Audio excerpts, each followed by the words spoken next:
Welcome to the Bikini Things podcast, where we talk everything from fitness and mental health to competing and living our best lives. I'm your host, IFBBPro, Laura Marche, here with my co-host, Sammy Joe, and we're so excited you're here with us. So let's get started. How are you, Sammy? Good. How are you? I'm good.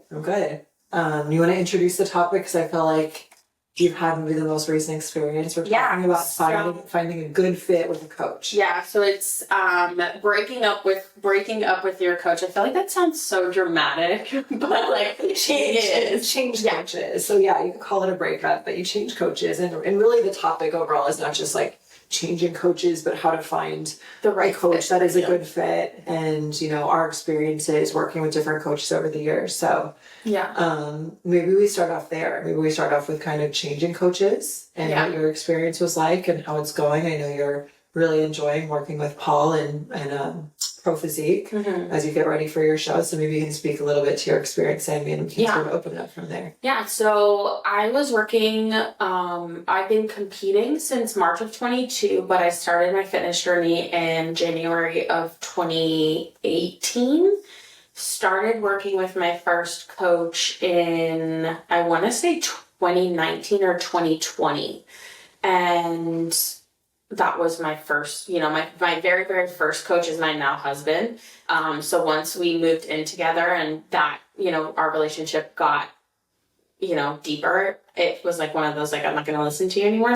I know we joke about it all the time, but like, it was definitely very, like, I learned a lot in those first 2 years, just having him as my coach.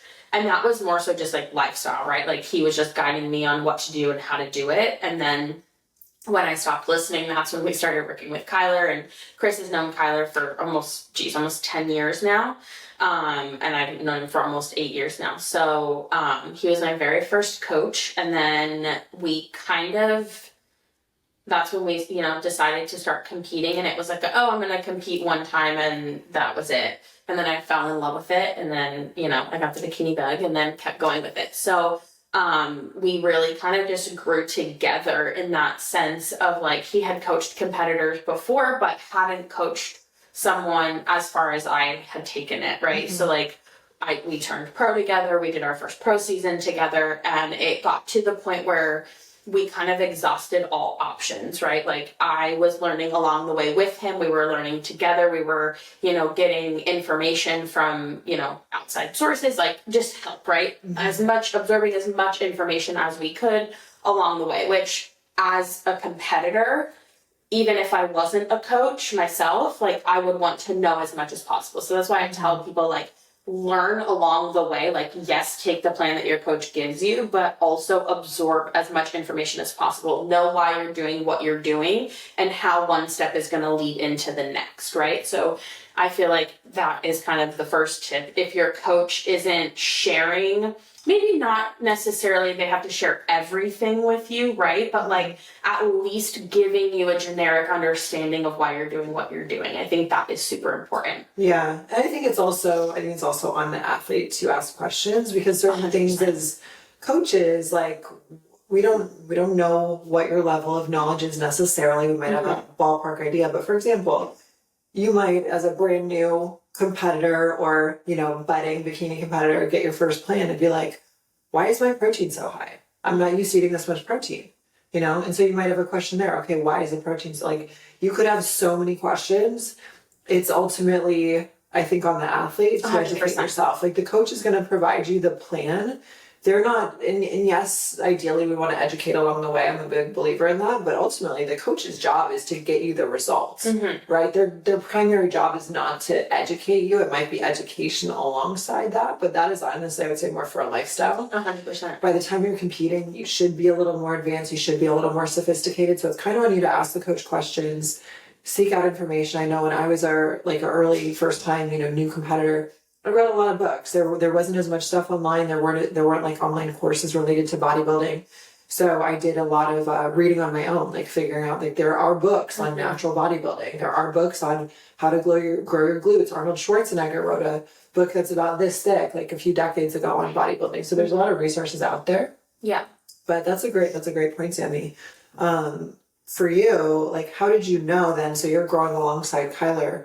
how did you know it was time to, or what were some of the things you were thinking about in terms of possibly making a switch? Yeah, it was definitely this past prep. It was kind of like, I knew that based on, the shows that I had done, knowing girls in the industry, kind of seeing where other people were as they were approaching their shows. And this wasn't necessarily to like harshly compare myself against somebody else, but it's like, if I'm in this league with them, I should be comparable to them, right? I'm not sitting there, putting myself down about it. I am using it as a tool to be better, right? Mm-hmm. And it's like, all right, well, if this is the standard, quote unquote, of where someone should be, maybe this many weeks out, or this is how they're approaching this is how they're approaching that, and I'm not there, what am I doing wrong? Like, where is my body not responding to it? Is it my protocols that are a little bit off? Like,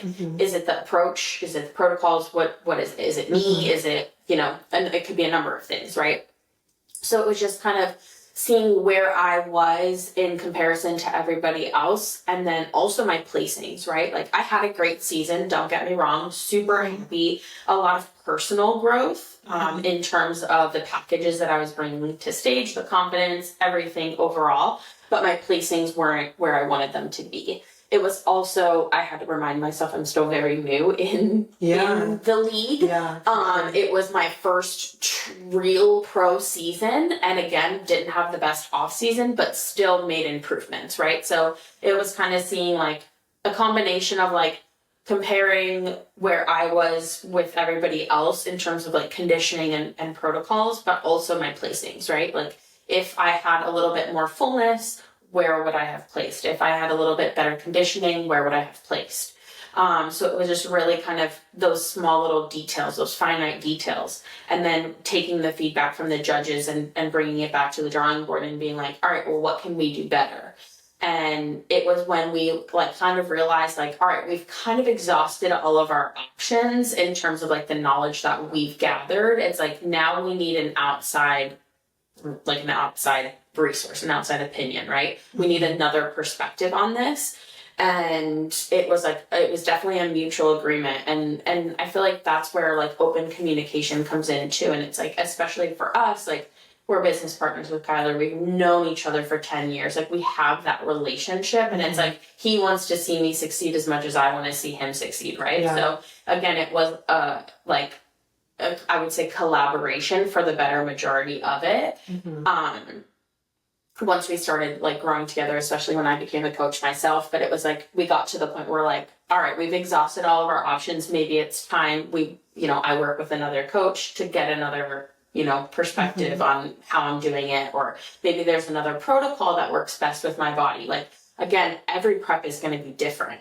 So like whatever peak we peaked to turn pro is not necessarily the peak that's working for me now. I have a different body. It's been a year. I went through an off season. Everything changes, especially, for women year over year. And it's like, everybody always says every prep is different. Like, what worked one year is not going to work another year. So it's like, just really finding out what that is.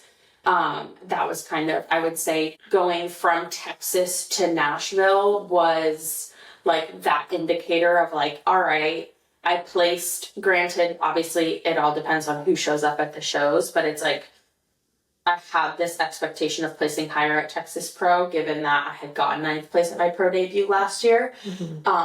So it was like, from that show to Nashville, it was like, all right, this is the time where we really need to think like, where do I want to go in competing? Is it time to have another perspective, get some more feedback, see what other protocols there are. Every coach has a different method of what they do and why they do it. And Paul was someone who Kyler had worked with for years, right? Someone he's super comfortable with, like, knows a lot about. And, he was in the interviewing process of everybody, which we'll get into, was definitely the person that I found to be the best fit. So I feel like that transition, it's really just about communication and being able to like, hey, this isn't working, or I feel as though this isn't working. And, just really having that like clear line of communication. Yeah, for sure. For sure. So then, as you're figuring out, like you said, doing an interview process or whatnot, what were kind of the next steps from there, figuring out, okay, who is going to be the resource or, the new coach, the outside person that I can trust and, take their lead and all of that. How did you kind of go about that, Sammy, and sort of figure out who you wanted to work with? So I was thinking of it as if I'm competing in the pro league and my end goal is Olympia, who is coaching girls that are at Olympia? Mm-hmm. Who is coaching girls that are qualifying for Olympia? Who is coaching girls that are getting top 5 at these shows? Mm-hmm. Just basically like, where do I want to be and who is there or who is getting these people there? So it's like having, like I interviewed Jamie with Fit Body Fusion. I talked to Kimoto. I talked to Ben with Pro Ops. Mm-hmm. And then I had talked to Paul with Pro Physique. So it was like, who do I see at all of these shows? First of all, who do I see having their girls qualify for Olympia, going to Olympia year over year, or getting top 5, consistently getting top 5, and not only turning amateurs pro, but again, turning pros into Olympians. So that's kind of where that initial thought process went. And then it was kind of just a sit down of like, all right, this is where, and again, for me, it's a little bit different because I'm in this, like, I don't want to call it a weird transition phase, but like, it's just very, very different. I'm moving into a different phase into my life, right? Mm-hmm. Like bodybuilding is still a big portion, but family is like my next envisionment. So it was like, all right, I have 3 months left, or I guess at that time I had like, what was that? From August to December was essentially like the cutoff that Chris and I had decided. Yeah. So we were like December, because we had already been putting this off for a very long time. So it was like December was our hard cutoff. So like that was another thing, when interviewing this coach, like we were interviewing all of the coaches, we were very transparent, like, hey, this is what my timeline is. Do you think I can step back on stage again in the next couple months? Like my goal is at least top 10, top 5. Like top 5 is ideal. Top 10 is like, okay. Yeah. Obviously I'm up against heavy hitters. Like I'm up against Olympians. So it's like, I do have to give myself that grace. But of course, top 5 is the goal. So it's like, do you think I can take the next couple months and step back on stage and get either, within that range? And, some people were like, we need to put you in a growth phase. Some people were like, yeah, I think that's very doable. Some people were like, I can't promise you, but we can do it. Mm-hmm. So it was like really just seeing like what their processes were, what their protocols are, things like that. And just like really knowing what I needed as a coach too. Like, who am I as a competitor? Who am I as a person? Yeah. What do I expect from a coach? And then who fits that criteria? Yeah. And then, like kind of going from there. So I feel like that was like, for me, the turning point there. And then like the interview process. And then remembering too, like, it literally is an interviewing process. Like there are so many coaches in this industry that you're not limited. Mm-hmm. Like, and you're not bound to one person. Like a lot of people have this like sense of loyalty and I respect that, but you have to remember, like, sometimes you have to put yourself first. It's like, this is your well-being. This is your health. Mm-hmm. This is maybe your career. Maybe you're putting family on hold for, this passion, this goal that you have. So it's like just remembering like where you are in life and what your goals are, and understanding that you're not bound to someone, for life. Yeah. Because, like, you're the client, you're hiring the coach. I think you're right, Sammy, and I understand what you're getting at, because I've seen competing change in the last like 6-7 years. It used to be it still is, but it used to be so team focused. Like it was almost like you had to be on a team, or I think that's what people really thought. You didn't have as many smaller coaches, or smaller coaches didn't really have success at the high levels that they do now. So I think, for a long time, like when I started with Kimoto in late 2017, I had the opinion, or I had the mindset, because I knew he coached all these top Olympian girls. Back then that was when Angelica was winning her first Olympia, or just won her first Olympia. And he'd coached, many other Olympia winners in the past. I was like, he's not going to know who I am for who knows how long. And I was just okay with that. I was like, he's not going to know who I am. That's fine. Like, my mindset was just like, I'm going to work so hard. I'm going to work my way up. And I can tell that he knows what he's doing because all these girls are doing great under him. And he'll know who I am eventually, you know? And that plan worked. It did work for me, Yeah. you know? And I was fine with that for a long time. He probably knew who I was, but just like barely, right? And then as I continued, as I started like winning my classes, and then he pushed me to do nationals for the first time, got one place from a pro card, won my pro card the next try, started competing with him as a pro. He knew me better and better. So you're definitely not bound to any coach. Remember that you're the one hiring them for sure.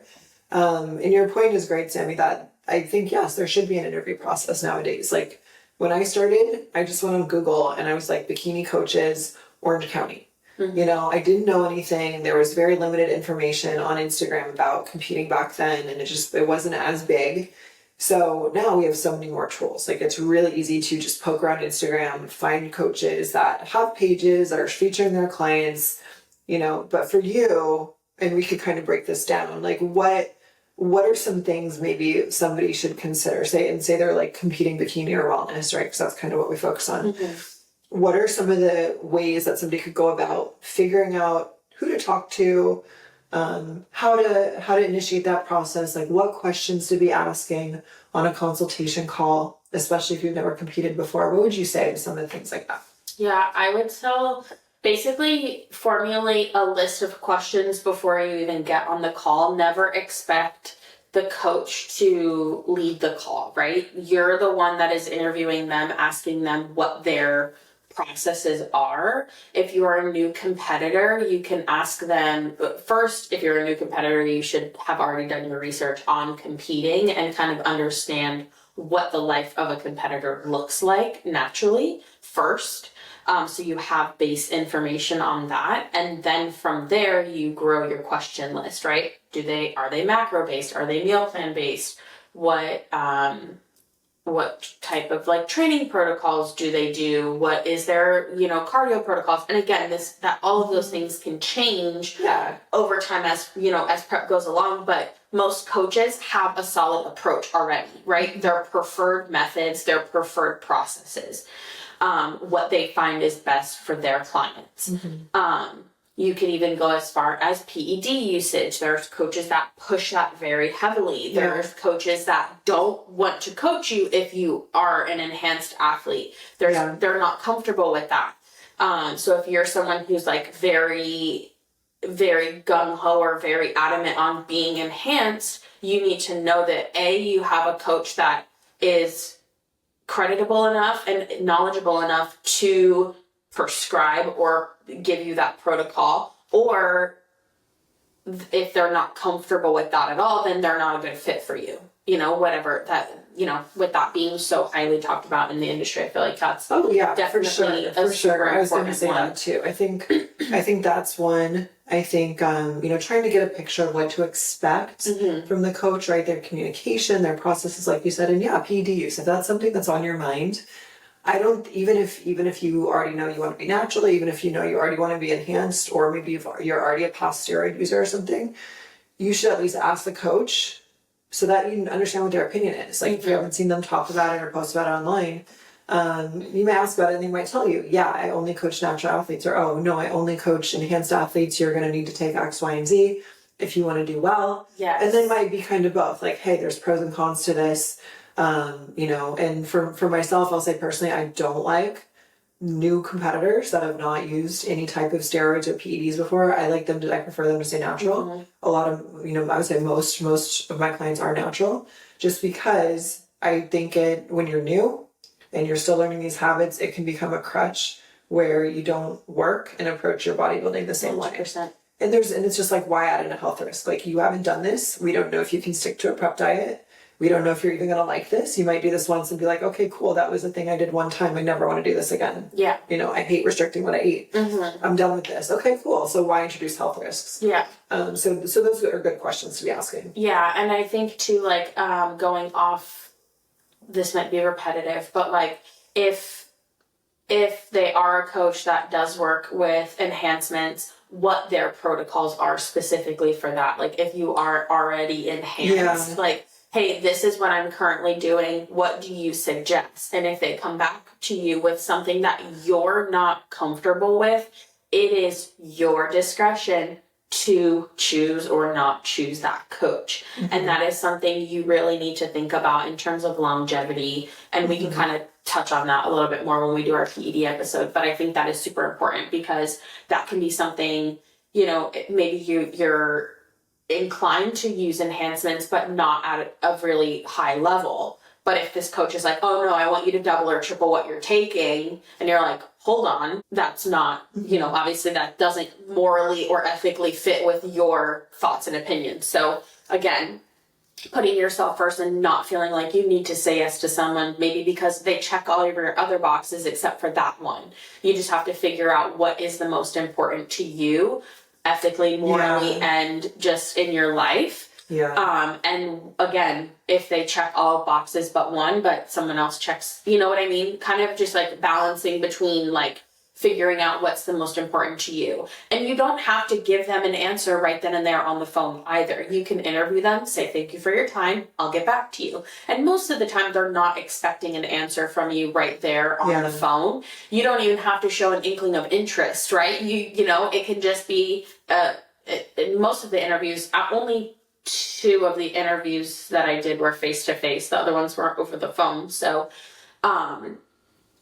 you don't have to be like, okay, yeah, like, I'm super interested. Like, unless you really feel like that, like, you're not hurting their feelings. Like, I'm sure they're not shy of clients. I'm sure they're not shy of consultation calls. If you're talking, especially if you're like, you know, chatting with Kim or Jamie, they are not hurting for clients. They have a constantly full roster. So, you know, just, you don't have to feel the need to be like pressured into anything or to give an answer over the phone for sure. And 2, I think the biggest one is going to be budget. Like understanding your budget, what you're willing to spend. And we have an episode on like budgeting costs for competing and things like that. So that's going to be something really important. It's like, are you willing to spend more for a coach?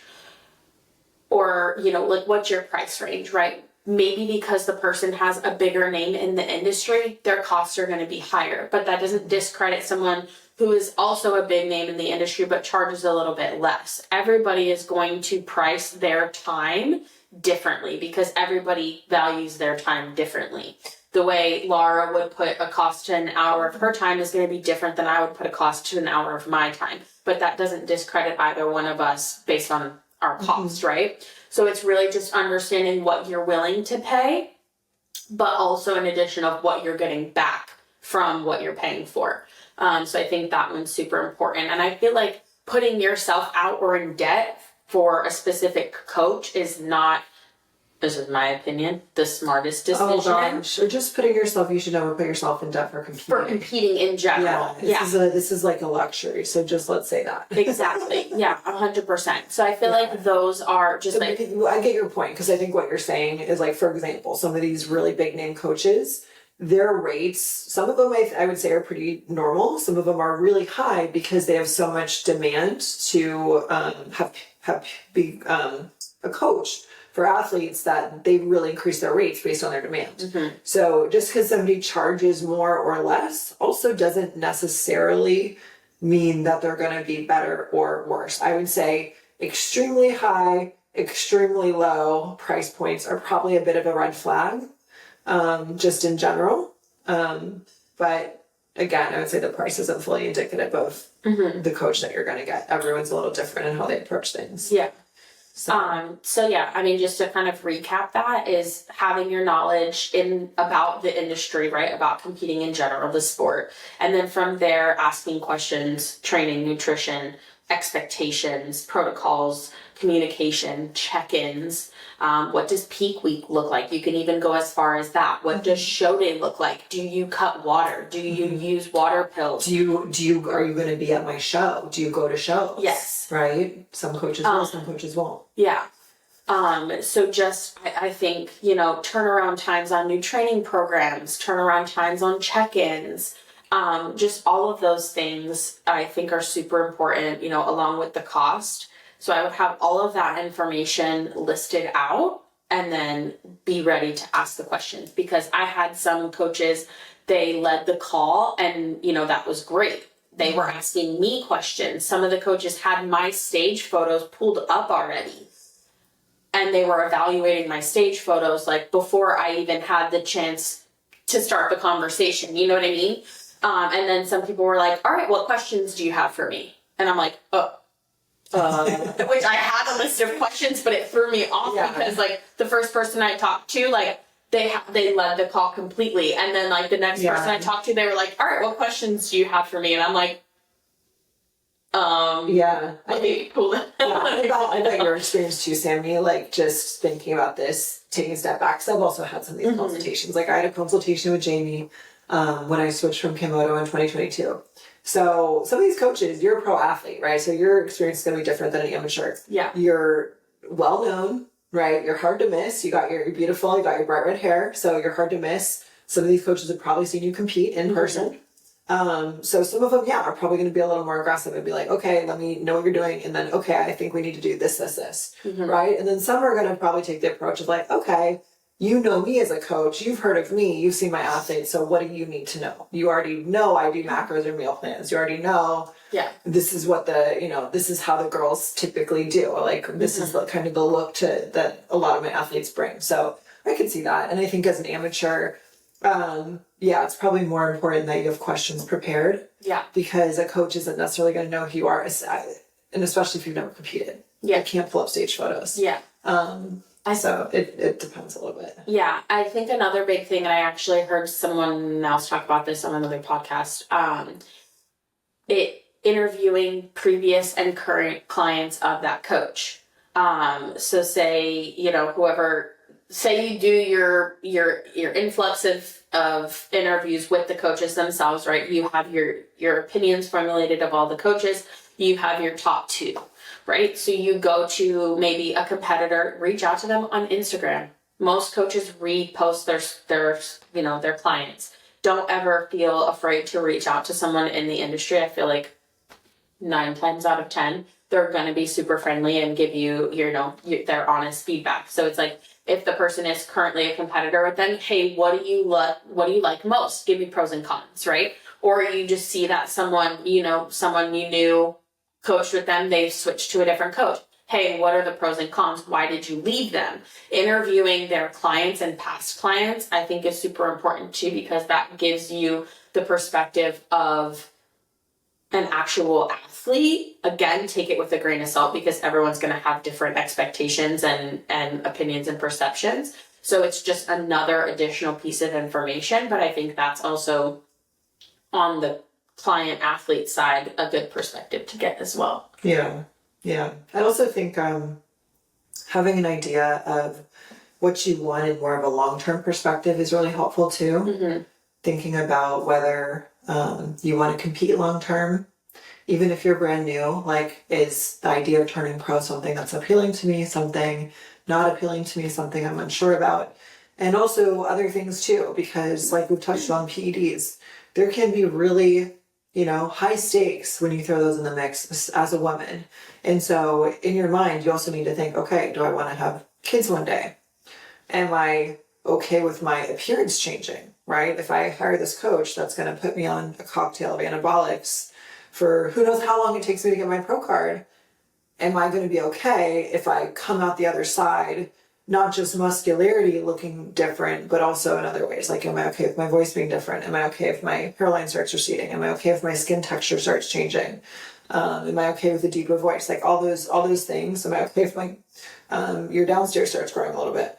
Like those are things to actually think about. It's trippy that I have to say this, but I do, with where we're at in the world of competing in bikini nowadays. It used to be like this, but it truly is. So you've got to think about your future. And even if you're young and you think, oh, I don't want to have kids, or I don't really think I want to have kids, you're probably going to feel really different at 25 than you will at 35. So if you're young, especially, I would really encourage you to just be more conservative.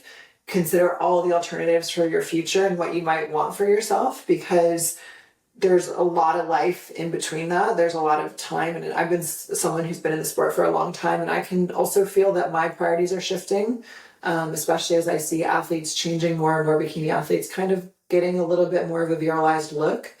And these are things I never had to think about. So it's like, even for myself, I'm recognizing, oh wow, I have to think through things. I have to make choices I didn't have to make before. So I'd encourage you to really think about your long-term future as well when you're choosing a coach, especially if you think it's something you want to do long-term. Now, obviously you can switch, obviously you can change.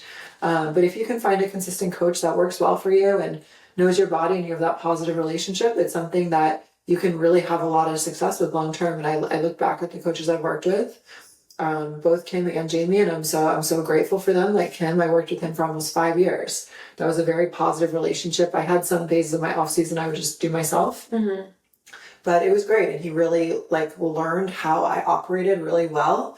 And same thing with Jamie. Like, she really learned how I operated. Our communication was great, and having that consistent presence in your life is going to help you achieve your goals and unlock new milestones. And the coach should kind of push you in a way where maybe mentally you can't break through barriers or accomplish things you could on your own. Yeah, and I think that's super important too, is I see a lot of people in the industry just bouncing from coach to coach after a couple months. And you have to understand that it takes time for someone to learn your body, regardless of if you're new, if you're a pro, whatever. It's going to take them time to actually understand on a molecular level, on a biological level, like science, like what works best for you. And like, it's not just like you can't just show up and be like, oh, well, I work really well and process carbs better than fats. And this, I've done this in the past and it's worked really well. They can take that feedback. Yes, that's very important information for them to have, but it's not until they're working with you for a couple months that then now things are going to start to fall into place, and then they're going to understand you better. Then now they're going to be able to implement different protocols, and then it's a trial and error process. So it's like, sometimes you see people starting with one coach and then 2 months later they switch to another coach because it just wasn't working out. And like, granted, there are a lot of things that can play into the fact of it wasn't working out, right? If the communication's not what you expected, there's inappropriate behaviors or requests or suggestions, things like that, that obviously that's not what I'm referring to, but it's like, oh, well, I didn't drop weight or I didn't put on muscle in 2 months. Let's take a step back and really realize unless in a prep it's different because we're just cutting. When you're in a building phase, the results come slowly. So you've also got to remember, like, bodybuilding is a sport of patience. You have to have patience to see the results. But your comment, your point, Sammy, is completely valid. I've talked with more so amateur girls. I don't think we see this with pros so much because, again, as pros, by now we kind of know, hey, I need this consistent presence and guiding person. You can't be just changing every month. But I've known athletes where they are just changing coach to coach, and like, oh, this coach was crazy, and then I went to this coach. And, it went really well, but then I didn't win my show and I felt like I disappointed them. So then I left and then I went to this coach and then this happened. And it's like, to some extent, you need to have your emotional regulation down too. At some point, we all have to be able to look in the mirror and realize, okay, am I the problem here? If you've changed 8 or 9 coaches in 2 years, it's probably not the coaches, right? There's probably, and maybe some of them were, obviously, like if a coach is being a predator, leave immediately, right? There are those circumstances that pop up. But if it's that many coaches in that short of a time or something, like, be willing to own where maybe you need to grow as a person, probably not physically, probably emotionally, mentally. Yeah. So, and I think it's important, and it's important too to understand, like, if you are in a situation where things feel off, and like, not necessarily, like, predatorial is one thing, but like protocol wise, like, if you're taking 5 diuretics and drinking no water, let's use some common sense as well to be like, is this good for my health? Like, I am stepping on stage and I feel like I'm gonna pass out. I'm stepping on stage so jittery that I can't think straight. Like, really understanding and talking to the people around you too. Like, there's nothing wrong with asking people what their protocols are, right? It's, again, educating ourselves in the sport and understanding like rights from wrongs and things like that. And especially as a new competitor, you're not gonna know rights from wrongs because you're new to it. So it's important to like, that's where I come back with like asking questions as to like why we're doing things. Like, is this correct? Or not necessarily is this correct, but like thinking to yourself, like, for my long-term health, is this the right thing I should be doing? And then asking your coach, like, hey, you just had me take 5 diuretics and I'm not drinking any water. Why are we doing that? And it's like, okay, when you trust your intuition, trust your gut, right? If you feel like something is wrong, then something is wrong. Like, I've heard so many horror stories of first-time competitors being like, oh, my coach had me do this, that, and the third, and it didn't feel right, but I just wasn't sure. That's when you start to ask questions, interview other coaches, seeing what their protocols are, what things like that, and just kind of, relating it in that sense. Yeah, for sure. I think things like that you're going to run into more so with less experienced coaches, but there are plenty of coaches running dangerous protocols. Or also remember, it's like protocols just may not be good for you, right? If you're someone who has, say, an underlying heart condition, you likely should not be taking stimulant fat burners, right? Because that's going to increase your blood pressure, put more stress on your heart. If you already have an underlying health condition, that could be kind of risky, right? So just because some people can take, caffeine and stimulants fine, doesn't mean you can. So everyone's a little different. And that's where, or you're diabetic, right? You've got to factor in that you need to keep your blood sugar well regulated. That might affect your meal plan. It might affect supplementation, how you're timing things. So yeah, all of that matters. I would say, what do we approach it this way? What are some green flags that people can look for, like that you looked for when you were figuring out a new coach? Client success, I think, is the number one. Like, how their clients are doing. Are their clients winning their classes? Are their clients turning pro? I would say that is a big green flag. I would say their duration in the industry, like track record, how many years have they been doing it? This isn't necessarily a make or break, but if the coach themselves is a competitor, I think that's a really green flag. Someone who's actually been through it themselves too. Not to say that just because someone competes one time means that they know everything. In addition to education and knowledge. Yeah, I took what you said as more of like if the coach has never competed before versus somebody who has. Yeah. That's a green flag. Because there are some coaches that have never competed before. But I'm saying like it's a green flag if the coach has competed. Yeah. So it's like they have the understanding of like, hey, I've been through a prep. Hey, I've stepped on stage. Like, I can relate to you in that sense as well. But I would say obviously pair that with knowledge and success, their client success and things like that too. Because I feel like a lot of people prep one time, step on stage once, and then they're like, I'm going to coach competitors now. And that's, obviously not necessarily the right approach, or like, that's a red flag. But yeah, so I think those are just a couple that come to mind off the top of my head. Yeah, those are all great. I would say you mentioned kind of success of the clients, like placings. I would say outside of that as well, how do the clients look, right? Because again, bikini is very subjective. Even if the clients aren't winning pro cards, do they look like they could be a pro? Are they close? Are they looking good? Are the transformations impressive? Things like that are good. I also think the communication style, like, does the way the coach communicate work for you? Do you feel like they're on the same page with you? Buying into their overall plan. I would say their level of detail and interest too. If they're being more detailed with you on the phone, or if they have a more like take it or leave it attitude, that might make you feel a type of way as well.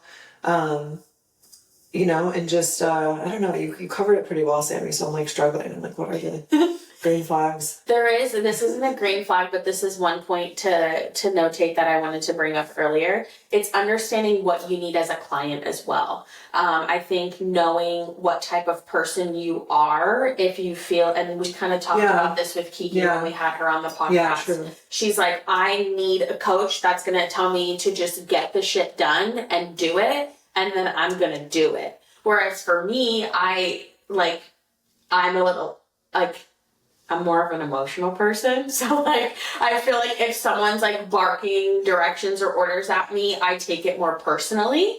So I need that balance of, like, the coach can push me as a competitor, but also understand, like, and be level-headed with me of, like, you are also human, like, you are, you know, going through, you know, just, like, a nice balance. So I think, like, really understanding what you need as a person in terms of coaching styles and communication styles is important, because every coach has a different coaching approach, a different. For sure. Yeah, like that's a great point. Yeah, that's probably the last one we missed, is like, okay, do you need a drill sergeant who's just gonna yell at you and tell you you're a POS and you need to get your butt in gear? Do you need somebody who's more like a cheerleader, who's super positive, super bubbly, very encouraging? Do you need something that's more middle of the road, like kind and supportive, but also is going to be assertive and tell you when you need to step it up a little bit? Like, there's a whole spectrum, and that's also something you get out of a consultation calls. I think you kind of get that vibe, or if you talk to past clients, or if coaches have reputations of, you know, being really intense, it's probably for a reason. Yeah. Right. So that's a great point too, Sammy. I would say I feel like I'm kind of like middle of the road with that. Like, I will push myself hard enough. I'm very hard on myself, very critical. So most of the time I don't need somebody to tell me to work harder, because I already like have that, you know, if something is not perfect, it's already in my head that I need to fix it. So yeah, I think kind of middle of the road works for me. But, yeah. Is there anything we missed? I feel like we covered this topic pretty well. Yeah. I'm trying to think what else. The list, what to ask, how to approach it.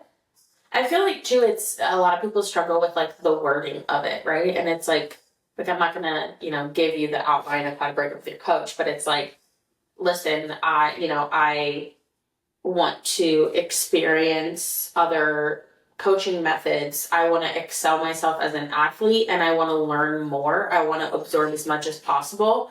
And experience as many things as possible, right? I think taking that approach, as opposed to just being like, you're a shitty person, which shouldn't be the case. Like, I'm not saying that at all. It's like, I know that I feel like I'm hurting someone's feelings if I'm telling them they're not doing a good job, and it's not necessarily the fact that they're not doing a good job. It's that I want to learn more, and I've reached my capacity. So it's like approaching it that way of like, I just want another perspective, or I want to learn more. I want to experience new things. I want to try different protocols, and taking that approach to it. Cause I literally had someone, they're like, what do I say? Yeah, I get that. I'm like, here, you can use, like, I didn't like write verbatim, but I was like, just, you know, express it this way. So I feel like that's kind of a good approach. I think even, you know, because you can say that too, but even just, you know, you can be honest without hurting someone's feeling. Just say, hey, I want to go a different direction, you know, or if there's a specific reason that you feel compelled to share, hey, I don't want to do macros anymore. I just want to coach. Like, I had a client come to me who was working with a coach on macros. She really didn't like it. She really didn't want it. And she just wanted a meal plan, and her coach wouldn't give her a meal plan. So she was like, look, I've loved working with you, but I just want a meal plan. That's it.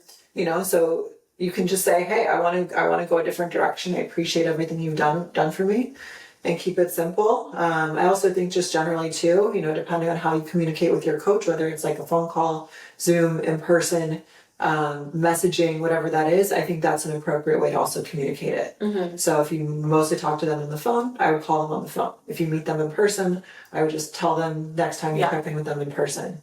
So it doesn't have to be, you know, overly dramatic. It's just like, you know, just like you're leaving a job, right? You want to be respectful. You want to give it 2 weeks notice. You know, I think that as well, like, you know, honor whatever financial commitments or contracts you signed. I think that's always a good thing. 'Cause sometimes, like, I had this happen recently where I had a client, like, not that I have long-term contracts, I don't. I have like a 30-day notice, but she didn't honor the contract, and then she wanted to come back and be coached. And I was like, look, okay, I'm on board with like having you back, but I'm going to ask you, kind of like a landlord, I'm going to ask you for a first and last month, because last time you kind of stiffed me for some money, and like we're all good, but like, you know, this is also a business for me. Like, I do this because I love it, but I also like, I got to buy Frankie's expensive dog food, you know, so. Frankie needs to be taken care of. Yeah, Frankie needs this good life. So I think I think that's a great way, that's a great place to wrap it up, is just really like giving them the tools if they need to switch coaches or something like that. There's so many coaches out there, you know, you want to find that good fit. So, yeah. Yeah. And if you guys have any other questions about this topic, feel free to DM the Bikini Things Instagram, or if it's out in the open, you can use the comment section below, however you want to communicate it. Yeah. We'll be putting up more question boxes too, so you guys can put them in there, but yeah, for sure. I always try to respond to the comment section, and then obviously you guys can DM us individually or the Bikini Things page. There's a lot of ways to get in touch with us, so don't be a stranger. We're very friendly. So yeah, let's wrap it up here. Thank you guys so much for watching. If you're on YouTube, subscribe to the channel, share with a friend. If you're listening on audio, don't forget to rate, review, subscribe, and still share with a friend so the podcast can grow. Thank you guys again so much for watching, and we'll catch you in the next episode.